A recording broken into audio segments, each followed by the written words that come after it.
नमस्कार। हमारे चैनल में आपका स्वागत है। मैं हूं रामचंद्र मौर्य। साथियों, क्या लोकतंत्र बचेगा? क्या संविधान बचेगा? क्या संवैधानिक संस्थाएं जो लोकतंत्र को जिंदा रखी हैं वह बचेंगी? चुनाव दर चुनाव अगर भारतीय जनता पार्टी की जीत हो रही है और विपक्ष की हार हो रही है तो आज संसद से सड़क तक यह आवाज उठने लगी है कि मतदाताओं के वोट से भारतीय जनता पार्टी नहीं जीत रही, बल्कि एक टूल किट के रूप में चुनाव आयोग किसी न किसी रूप में भारतीय जनता पार्टी को जिता रही है।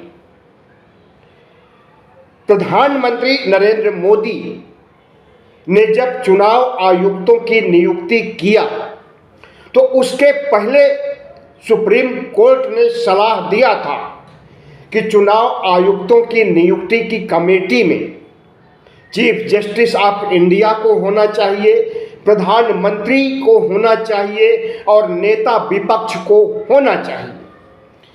नेता विपक्ष को तो नरेंद्र मोदी ने चुनाव कमेटी में ले लिया, लेकिन चीफ जस्टिस ऑफ इंडिया को नहीं लिया और बजाबता इसके लिए कानून बना दिया। और जब जब नरेंद्र मोदी ने चुनाव आयुक्तों की नियुक्ति की, चाहे वह राजीव कुमार हो जिन्हें 2022 में बनाया, चाहे वह ज्ञानेश कुमार हो जिन्हें 2025 में बनाया, सभी चुनाव आयुक्त किसी न किसी रूप में भारतीय जनता पार्टी के एजेंट या कार्यकर्ता के रूप में कार्य कर रहे हैं। और जब ऐसी स्थिति उत्पन्न हो गई कि चुनाव आयुक्तों को घेरने के लिए विपक्ष के पास पुख्ता सबूत हो गए और चुनाव आयोग बैकफुट पर आ गया, तो क्या संसद में उन पुख्ता सबूतों को रख करके उस पर बहस की जाएगी?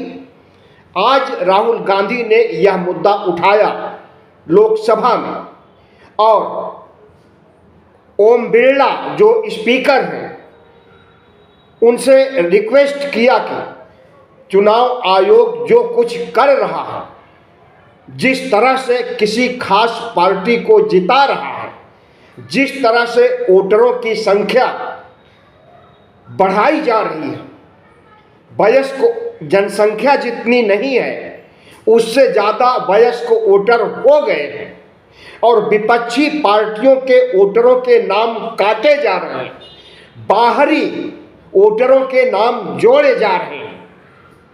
तो इस पर स्पीकर ओम बिरला ने ओके तो कर दिया है बहस कराने के लिए, लेकिन क्या बहस हो पाएगी? हमें ऐसा नहीं लगता। और राहुल गांधी जब निकल बाहर आए संसद भवन से तो उनसे भी यह सवाल पूछा गया तो उन्होंने भी कहा कि हमें नहीं लगता कि इस पर बहस कराएंगे ओम बिरला। साथियों, सवाल चुनाव का नहीं है, चुनाव की पारदर्शिता की है, निष्पक्ष चुनाव होने की है और उससे बढ़कर के लोकतंत्र जिसके अंतर्गत चारों स्तंभ आते हैं, वह चाहे कार्यपालिका हो, व्यवस्थापिका हो, न्यायपालिका हो, मीडिया हो, चारों स्तंभ जिस तरह से जर्जर हो गए हैं और खत्म होने की प्रक्रिया में आगे बढ़ रहे हैं, तो क्या चुनाव आयुक्त को सेट करके वर्तमान सत्तारूढ़ पार्टी अपनी जीत सुनिश्चित करना चाहती है राज्यों के चुनाव में भी और फिर होने वाले लोकसभा चुनाव में भी, चाहे वह मध्यावधि चुनाव हो, चाहे वह 2029 का लोकसभा चुनाव हो? ज्ञानेश कुमार जो नए चुनाव आयुक्त बनाए गए हैं 2029 तक रहेंगे। तो सवाल उठता है कि ममता बनर्जी ने जो आवाज़ उठाई है बंगाल में, बहुत ही मौजू और ज़रूरी सवाल उठाया है उन्होंने। अगर इसी तरह के सवाल महाराष्ट्र में उठाए जाते चुनाव से पूर्व, हरियाणा में उठाए जाते चुनाव से पूर्व, दिल्ली में उठाए जाते, तो शायद भारतीय जनता पार्टी की जीत नहीं होती, एनडीए गठबंधन की जीत नहीं होती, क्योंकि ये ऐसे सवाल हैं जो लोकतंत्र को खत्म कर देने के लिए काफ़ी है। चुनाव आयुक्त जब से पूछा जाता है कि जो एपिक नंबर जो रजिस्टर्ड किए जा रहे हैं वोटरों के पश्चिम बंगाल में, वह एपिक नंबर हरियाणा के हैं, उत्तर प्रदेश के हैं, गुजरात के हैं, और इस तरह से यूनिक नंबर नहीं रह गए हैं। यूनिक नंबर वे होते हैं जो एक नंबर अगर किसी भी राज्य में अलॉट हो जाए तो वह किसी भी राज्य में अलॉट नहीं होना चाहिए। लेकिन जो धांधली पश्चिम बंगाल में पकड़ में आ रही है, ममता बनर्जी ने पकड़ा है, जो वोटर चुनाव आयुक्त के पास अब रजिस्टर्ड कर रहे हैं अपना वोटर कार्ड, आधार कार्ड, तो उस वोटर कार्ड का यूनिक नंबर हरियाणा से मेल खा रहा है, उत्तर प्रदेश से और गुजरात से। तो क्या इसी तरह से महाराष्ट्र में भी किया गया था? दूसरे राज्यों के एपिक नंबर वोटर मतदाताओं के नंबर थे, एपिक नंबर, उससे बाहर के राज्य के बाहर के मतदाताओं ने वोट देकर के जिताया है। ऐसी एक नहीं कई धांधलियां पकड़ में आई हैं। राहुल गांधी ने चुनाव आयोग से सवाल किया कि महाराष्ट्र में जितने वयस्क मतदाता हैं उससे ज़्यादा वोटर कैसे हो गए। तो इस सवाल का जवाब चुनाव आयोग के पास नहीं था, भारतीय जनता पार्टी के पास नहीं था। और जब ममता बनर्जी ने जो सवाल उठाया है कि एपिक नंबर गुजरात के, उत्तर प्रदेश के, हरियाणा के, बंगाल में कैसे लागू हो रहे हैं, और उन्होंने उदाहरण पेश किया, तो चुनाव आयोग की चोरी पकड़ी गई और चुनाव आयोग ने कहा कि हम इसे 3 महीने में ठीक कर लेंगे। सवाल उठता है कि 3 महीने में आप ठीक कर लीजिएगा और चुनाव जो बंगाल में होना है वह निष्पक्ष होगा, लेकिन जिन राज्यों में आपने नहीं ठीक किया, वह चाहे हरियाणा हो, वह चाहे दिल्ली हो, वह चाहे महाराष्ट्र हो, वहाँ पर जो जीत हो गई है, तो क्या वहाँ के चुनाव रद्द किए जाएंगे? कतई नहीं किए जाएंगे। जब तक कोर्ट का हंटर नहीं पड़ेगा तब तक चुनाव आयोग कहीं का भी चुनाव कैंसिल नहीं कर सकता है, रद्द नहीं कर सकता है। अब इस पर सुप्रीम कोर्ट को देखना है कि चुनाव आयोग को जिस तरह से नंगा किया गया है और उसकी चोरी पकड़ में आई है, वो चाहे वोटर बढ़ाने की बात हो और विपक्षी पार्टियों के वोट बैंक को घटाने, उनके वोटरों के नाम काटने का मामला भी बहुत महत्वपूर्ण है। इस पर भी चुनाव आयुक्त, जितने भी तीनों चुनाव आयुक्त हैं, बैक फुट पर आ गए हैं। आपको हम बता दें कि लोकसभा चुनाव 2024 का संपन्न होने के बाद एडीआर नामक संस्था ने एक चुनावी घपला पकड़ा था जिसमें 79 सीटें ऐसी थी जिसमें फर्जी वोटर के आधार पर चुनाव जीता गया था। अगर वह 79 सीटें कम हो गई होती भारतीय जनता पार्टी के और उसके एनडीए गठबंधन के, तो नरेंद्र मोदी की सरकार तीसरी बार नहीं बनती, वह शपथ नहीं ले सकती थी। लेकिन चोरी पकड़ी गई, चोरी सामने लाई गई और चोरी पर न तो सुप्रीम कोर्ट ने संज्ञान लिया और न चुनाव आयोग ने संज्ञान किया। सब कुछ ठंडे बस्ते में चला गया। तो क्या चुनाव आयोग ने जिस तरह से धांधली की नहीं करवाई है लोकसभा चुनाव में, उसी तरह की धांधलियां करके भारतीय जनता पार्टी को चुनाव दर चुनाव राज्यों के जिताती जा रही है। तो क्या लोकतंत्र का, संविधान का अपहरण नहीं हो रहा है?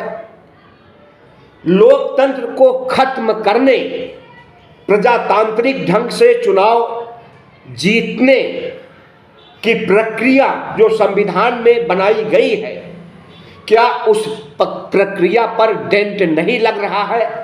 बिल्कुल लग रहा है। और जिस तरह से राहुल गांधी और विपक्ष के तमाम नेताओं ने, ममता बनर्जी भी हैं, कपिल सिब्बल भी हैं, शिवसेना प्रमुख उद्धव ठाकरे भी, तमाम ऐसे नेताओं ने चुनावी धांधलियां पकड़ी हैं और उसे सार्वजनिक किया,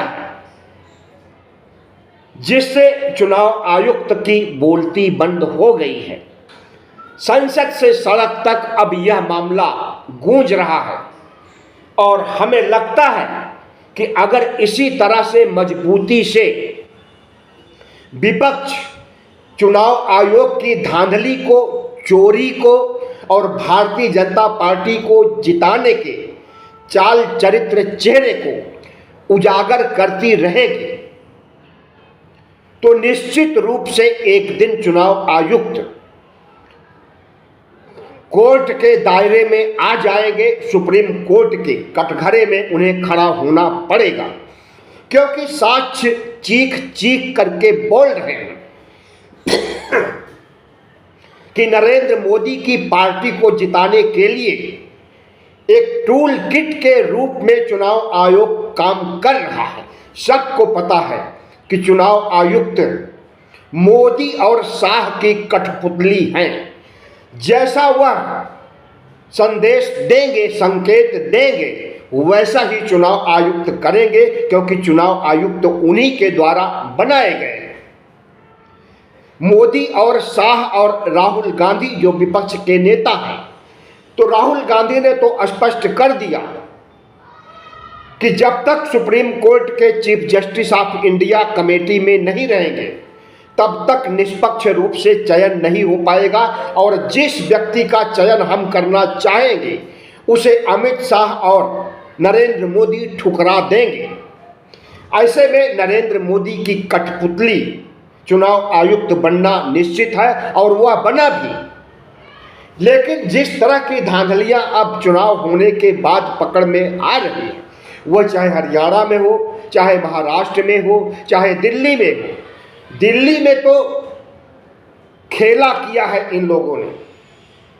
अरविंद केजरीवाल हारे नहीं हैं, दिल्ली के मतदाताओं ने नहीं हराया है, बल्कि नरेंद्र मोदी की भारतीय जनता पार्टी, इनका टूल किट और इनकी फ्रीबीज के जरिए वोट का अपहरण किया गया है।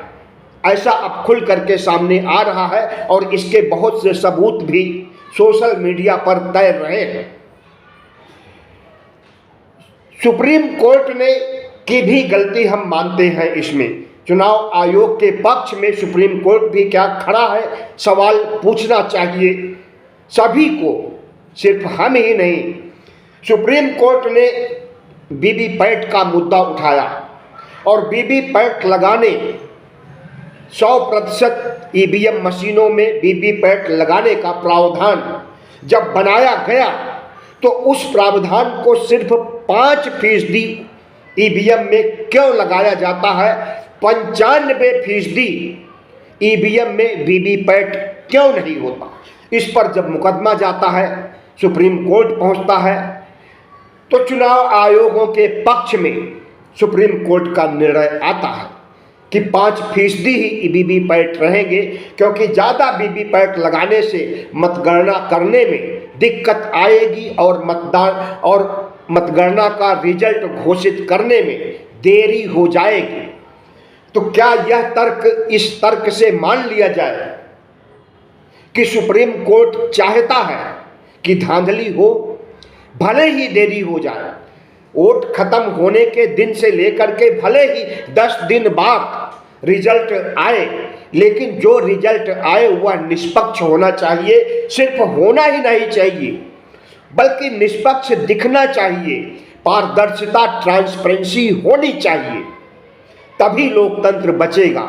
वरना जिस रास्ते पर प्रधानमंत्री नरेंद्र मोदी चल रहे हैं, भारतीय जनता पार्टी चल रही है, चुनाव आयोग चल रहा है, हमें लगता है कि लोकतंत्र का चीरहरण करने में ज़्यादा वक्त नहीं लगेगा, लोकतंत्र को खत्म करने में ज़्यादा वक्त नहीं लगेगा और लोकतंत्र को खत्म करके राजतंत्र लाने का संकेत नरेंद्र मोदी ने उसी समय दे दिया था जब वह नए संसद भवन का उद्घाटन किए थे। कैसे दे दिया? दक्षिण भारत के तमिलनाडु से सिंगोल मंगाया गया और वह सिंगोल राजतंत्र का प्रतीक है। कोई राजा जब अपने उत्तराधिकारी को अपना राजपाट सौंपता था तो साथ में सिंगोल दिया करता था। उस सिंगोल को लेकर के नरेंद्र मोदी ने पूरे संसद भवन में चक्कर लगाया और उसी नए संसद भवन में एक जगह स्थापित कर दिया, अभी भी स्थापित है। और स्थापित किए गए सिंगोल के सामने साष्टांग लेट गए, वहां की दरी या कालीन पर मत्था रगड़ने लगे, नाक रगड़ने लगे। ऐसे तमाम वीडियो फोटो वायरल हुए थे। तो जो प्रधानमंत्री सिंगोल के सामने साष्टांग पड़ रहे हैं, उसके सामने नाक रगड़ रहे हैं, तो उसका सीधा सा संदेश जाता है कि प्रधानमंत्री प्रजातंत्र को नहीं चाहते हैं। सिंगोल के जरिए राजतंत्र स्थापित करने की सूचना दे चुके हैं और इसीलिए वह चुनाव आयोग पर प्रहार करेंगे, लोकतंत्र के सभी संस्थाओं पर प्रहार करेंगे और धीरे धीरे लोकतंत्र, संविधान और संवैधानिक संस्थाओं को खत्म कर देंगे। उसके बाद अपने आप ही राजतंत्र आ जाएगा और राजतंत्र आ जाएगा तो यह देश अपने आप हिंदू राष्ट्र बन जाएगा, जिसकी चाहत आरएसएस को पिछले 100 साल से है। वही हिंदू राष्ट्र बनाने के लिए जब डॉक्टर हेडगेवार आरएसएस की स्थापना करते हैं और 100 साल पूरा होने के बाद अगर हिंदू राष्ट्र बनाने की दिशा में आगे बढ़ रहे हैं नरेंद्र मोदी, जो कि आरएसएस के प्रचारक वर्षों तक या यूं कहें कि 4 दशकों तक रह चुके हैं, तो आरएसएस के एजेंडे को बढ़ाने के लिए सिर्फ चुनाव आयोग पर प्रहार काफी नहीं होगा। लोकतंत्र के चारों स्तंभों को जर्जर करना होगा, कमजोर करना होगा, खत्म करना होगा, संविधान को खत्म करना होगा धीरे धीरे, तिल तिल, और खत्म किया भी जा रहा। जब प्रजातांत्रिक मूल्यों पर विश्वास नरेंद्र मोदी का नहीं रह गया तो वह प्रजातंत्र को ही खत्म कर देंगे। संविधान पर विश्वास तो इनका कभी भी नहीं रहा है, न आरएसएस का, न मोदी का, न शाह का। आपने देखा होगा कि लोकसभा चुनाव 2024 में किस तरह से उछल करके इनके सांसद कह रहे थे कि 400 पार सीटें दीजिए, हम संविधान बदल देंगे।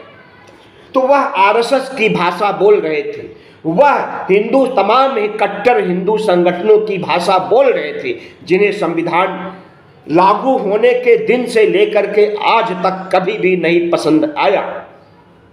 और उस संविधान की कॉपी पता नहीं कितनी बार जंतर मंतर पर रामलीला मैदान में जलाई गई।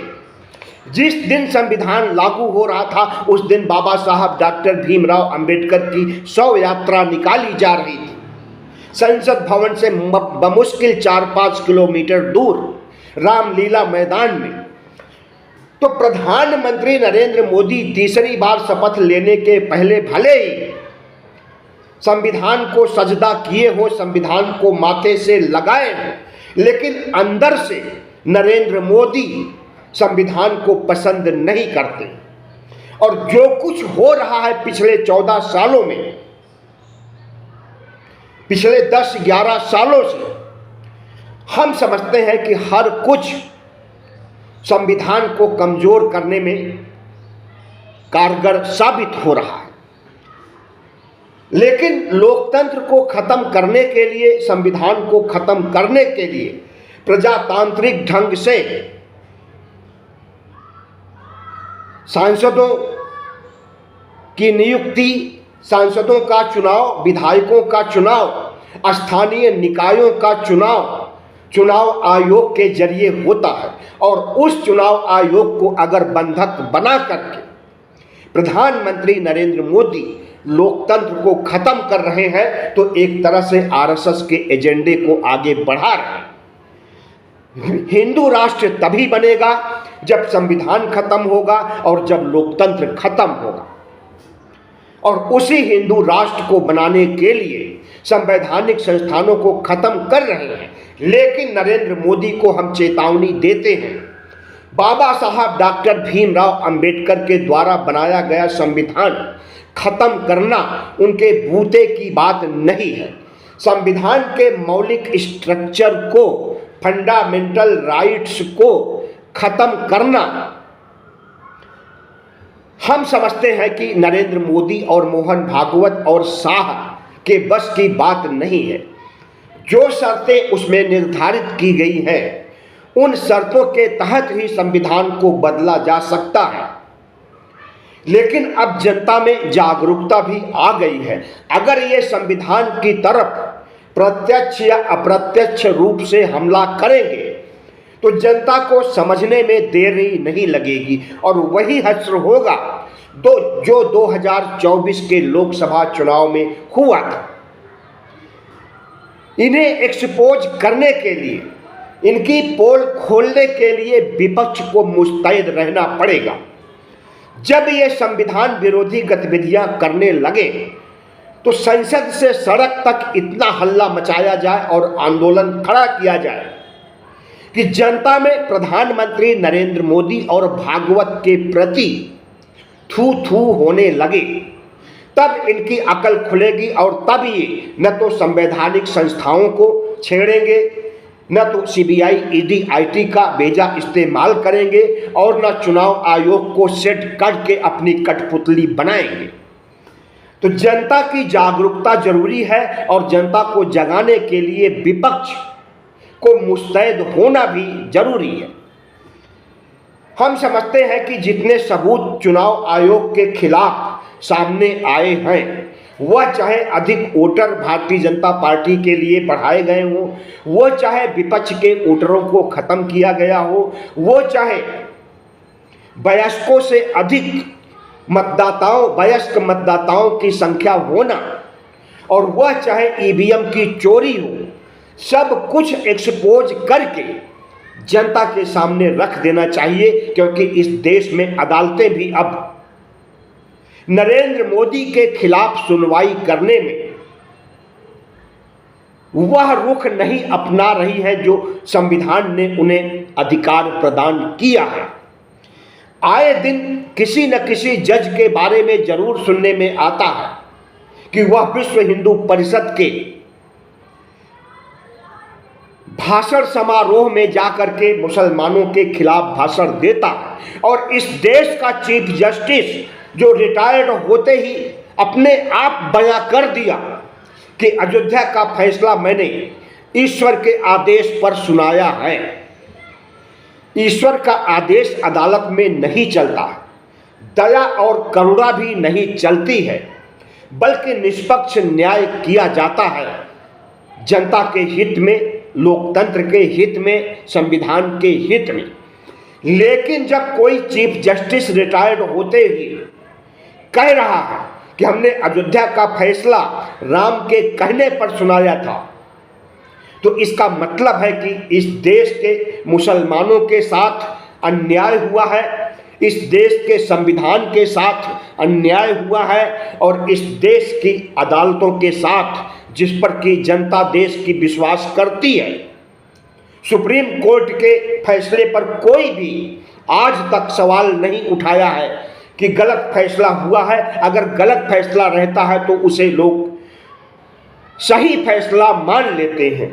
लेकिन जब सुप्रीम कोर्ट का जज DY चंद्रचूड़ 10 नवंबर को रिटायर्ड होते हैं तो वह अपने गृह क्षेत्र में कहते हैं कि हमने ईश्वर के आदेश पर अयोध्या का फैसला सुनाया है और उस फैसले में किसी जज का हस्ताक्षर नहीं है।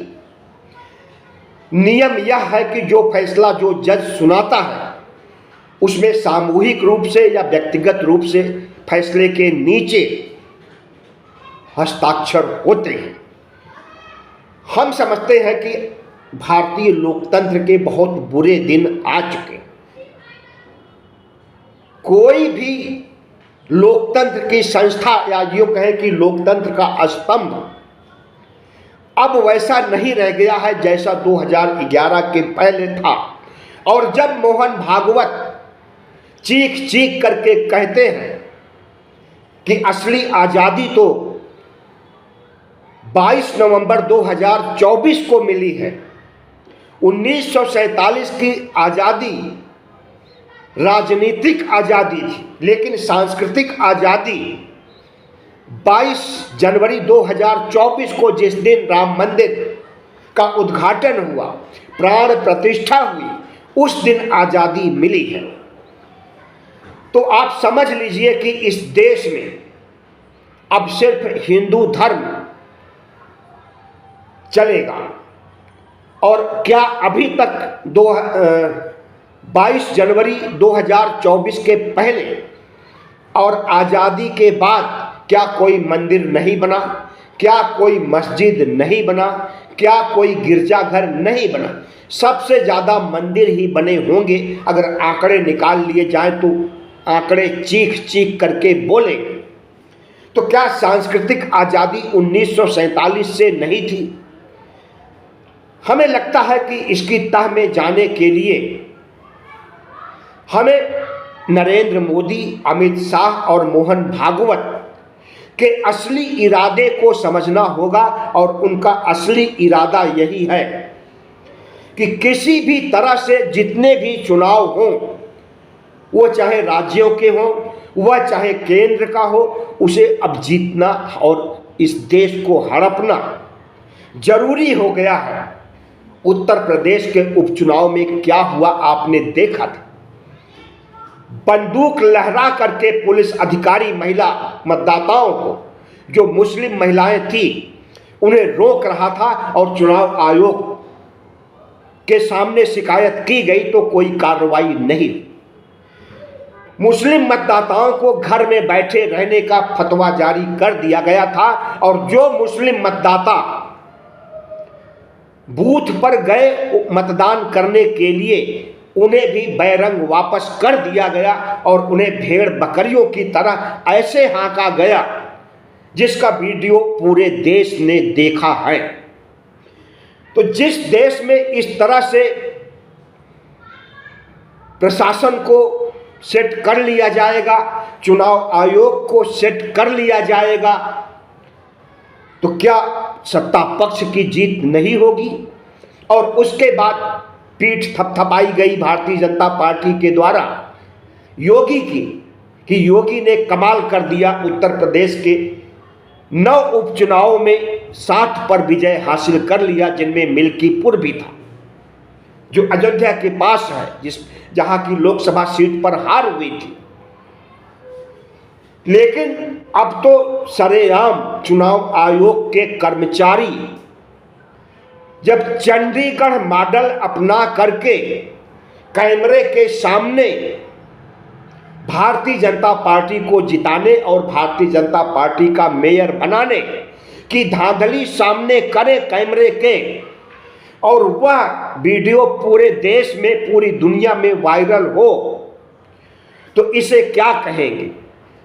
मामला कोर्ट तक गया, सुप्रीम कोर्ट तक गया। सुप्रीम कोर्ट ने कहा कि जो कुछ किया गलत था और मेयर आम आदमी पार्टी और कांग्रेस का बनाया गया। लेकिन उस अनिल मसीह को दंडित नहीं किया गया। जिसने खुलेआम कैमरे के सामने धांधली की भारतीय जनता पार्टी के पक्ष में।